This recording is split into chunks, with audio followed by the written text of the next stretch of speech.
Hello. All right, Fizwell, we have a 3-part series in today's workout. You'll have a 9-minute AMRAP, so as many rounds and repetitions as possible. This will be a triplet, so you have 3 movements.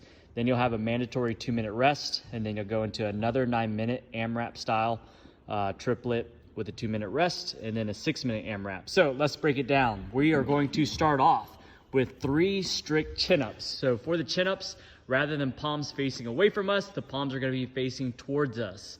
Lauren's going to grab onto the bar. The first thing she's going to do is retract her scaps. She's going to go into a hollow position, and her objective is to pull those elbows as close to her ribcage as possible, lifting herself up over the chin and then back down in a nice controlled fashion.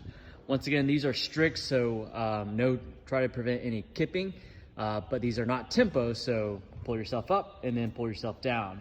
Modification for this is if you have something where you can mimic a pull-up, but maybe from a seated position. Maybe you have a playground near your house that may be open. Maybe you have a playground thing in your backyard. Whatever you can do to kind of mimic a pull-up or chin-up in this case. So same positioning. She's going to try to have her hips underneath the bar as much as possible. So she'll walk those back just slightly, feet are out in front. From here, she's pulling those elbows towards her rib cage and back behind her. Once again, trying to focus on keeping the scaps retracted the entire time. This is just 3, so take your time in regards to the movement. Make sure you're engaging the core, retracting the scaps before you initiate the pull. Other modifications for that, if you've been doing the table pulls or horizontal pulls, continue to do that. Next movement is going to be 6 bent over rows. Oh, she's getting serious. We're going to do this, it's going to be 6 each arm, so 6 on the left, 6 on the right. I'm going to give you a side profile. So Lauren has set her feet to hips width apart, hinge, unlock the knees, hinge at the hip, descending down, grabbing the side or the kettlebell. From here, she's going to pull those elbows into her rib cage and then back down, a nice controlled descent. What we're looking for is trying to keep the shoulder blades retracted, it's not protracted, retracted, and also trying to avoid any substantial rotation of the torso. This is going to be challenging, so make sure you're bracing the core, make sure you're breathing. So as you pull up, you exhale. As you go back down to the descending position, you inhale. This is going to be 6 on the left, 6 on the right. After that, we're going to go into lat pullovers. Main emphasis here is making sure that we're doing lat engagement, trying to use not as much triceps as possible. So if you feel your triceps getting fatigued, you may be doing tricep extensions versus lat pullovers. So Lauren's laying flat on the ground. The smaller her back is against the floor, she is reached overhead and she is going to pull that kettlebell over with a slight bend in the elbow, but not a significant bend, and then she's going to descend back down. The path is going to be just over the chin of the bell, just over the chin, and then back down. There's no reason to pull this bell all the way to your belly button or such. Once again, make sure you're focusing on lat engagement, so pull with the lats, not with the triceps, as best as possible. You're going to perform 9 of those. After that, you have your 2-minute rest. 2-minute rest. And then we're going to go into the next set, or triplet, which is going to be 3 strict handstand push-ups, 6 floor presses, and 9 push-ups.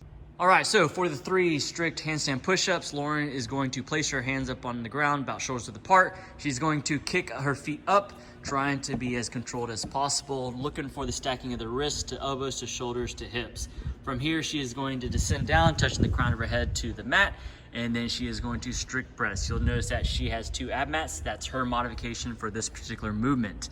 If you don't have ab mats or a wall to do your handstand push-ups, then what we're gonna do is strict pike push-ups. So Lauren's gonna place her feet up onto a box, a chair, or whatever. She's gonna walk those hands back as far as she possibly can, as far as her hamstrings will allow her. Trying to stack the wrist over the elbows to the shoulders. She is going to touch the crown of her head to the ground, and then she is going to push back up.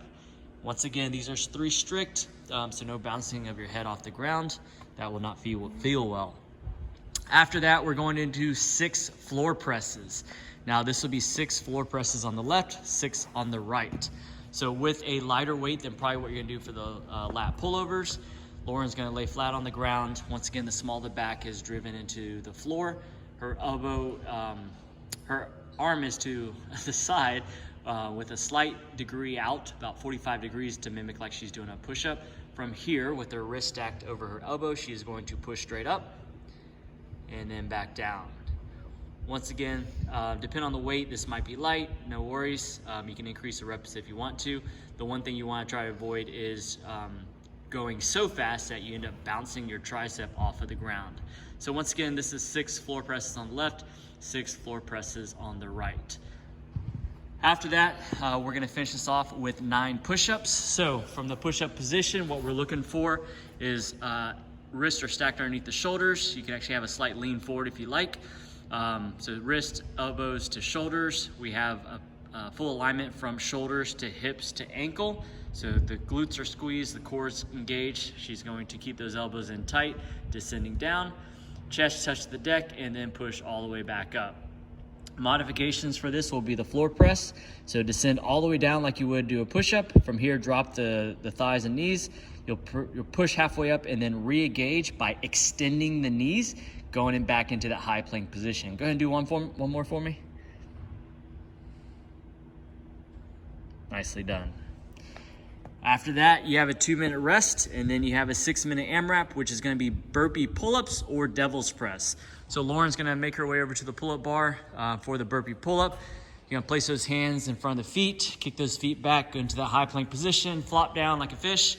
Then you're going to lift your chest, pop those hips, feet back to the hands, and then she's going to jump up to the bar and complete a pull-up. She'll perform one more until she is knocked out as many of those she can within a 6-minute time domain. Option 2 will be devil's press. So for the devil's press, this is if you don't have a place to do pull-ups. What she'll do is she has the dumbbells about shoulders width apart. She kicks her feet back. She descends down. She presses up, popping those hips, bring those feet back to the hands. From here, she's going to swing the dumbbells underneath and then straight up overhead. Once again, kick those feet back, lift the chest, pike the hips, feet to the hands, swing and up overhead. 6-minute AMRAP. Whew, fun.